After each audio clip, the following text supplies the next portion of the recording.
Hello my dear guys, আসসালামু আলাইকুম। Usman Sahal medical services YouTube চ্যানেলের পক্ষ থেকে আপনাদেরকে স্বাগতম। আশা করি আল্লাহর রহমতে আপনারা সবাই ভালো আছেন। বন্ধুগণ, আজকের ভিডিওতে আমি আপনাদের সাথে মেয়েদের বা মহিলাদের মাসিকের সমস্যা দূর করে এমন একটি কার্যকর মেডিসিন নাম, দাম, গ্রুপ বা জেনারিক নাম, প্রস্তুতকারক কোম্পানির নাম, খাওয়ার নিয়ম এবং এর সাইড এফেক্টস বা পার্শ্ব প্রতিক্রিয়া সম্পর্কে আলোচনা করব। তবে ভিডিওটি শুরু করার আগে আপনাদের প্রতি রিকোয়েস্ট, আপনি যদি আমার চ্যানেলে নতুন হয়ে থাকেন তাহলে অবশ্যই চ্যানেলটি সাবস্ক্রাইব করে লাইক, কমেন্টস এবং শেয়ার করবেন। বন্ধুগণ, মেয়েদের বা মহিলাদের মাসিকের সময় বিভিন্ন ধরনের সমস্যা হয়ে থাকে।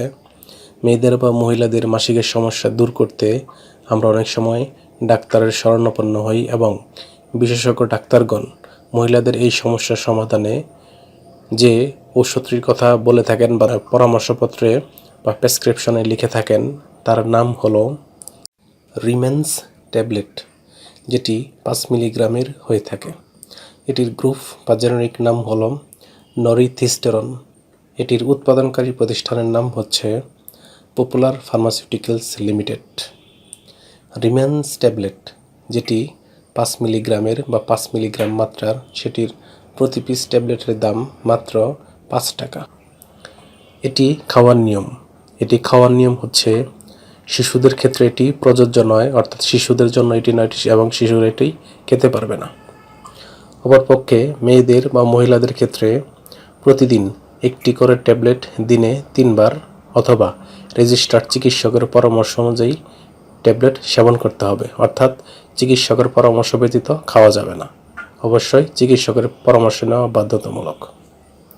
এই ওষুধটি খাওয়ার পর সামান্য কিছু সাইড এফেক্টস বা পার্শ্ব প্রতিক্রিয়া দেখা দিতে পারে। এটি সেবনের পর প্রথম মাসে পার্শ্ব প্রতিক্রিয়া স্বাভাবিক এবং চিকিৎসার সাথে সাথে এটি হ্রাস পায় বা পার্শ্ব প্রতিক্রিয়া হ্রাস পায়। তারপরেও কিছু সাইড এফেক্টস বা পার্শ্ব প্রতিক্রিয়া দেখা যায়, যেমন চোখের দৃষ্টি সমস্যা বা দৃষ্টিশক্তি কমে যাওয়া, পরিপাকতন্ত্রের সমস্যা যেমন বমি বমি ভাব বা বমি হওয়া, মাথা ব্যথা, ইডেমা, স্নায়বিক সমস্যা, শ্বাসকষ্ট, ফুসকুড়ি এবং আর্টিকেরিয়া হতে পারে। গর্ভ অবস্থায় এই ওষুধটি সেবন করা যায়, তবে স্তন্যদানকালীন সময়ে এটি ব্যবহার বা সেবন করা উচিত নয়। এই ওষুধটি আলো তাপ থেকে দূরে 30 ডিগ্রি সেন্টিগ্রেড তাপমাত্রা নিচে এবং শিশুদের হাতের নাগালের বাইরে রাখতে হবে এবং এই ওষুধটি সেবনের পূর্বে অবশ্যই ডাক্তারের পরামর্শ নেওয়ার পাশাপাশি ওষুধের ক্রয়ের পূর্বে অবশ্যই ওষুধের উৎপাদন তারিখ এবং মেয়াদ উত্তীর্ণ তারিখ দেখে নিতে হবে। ধন্যবাদ।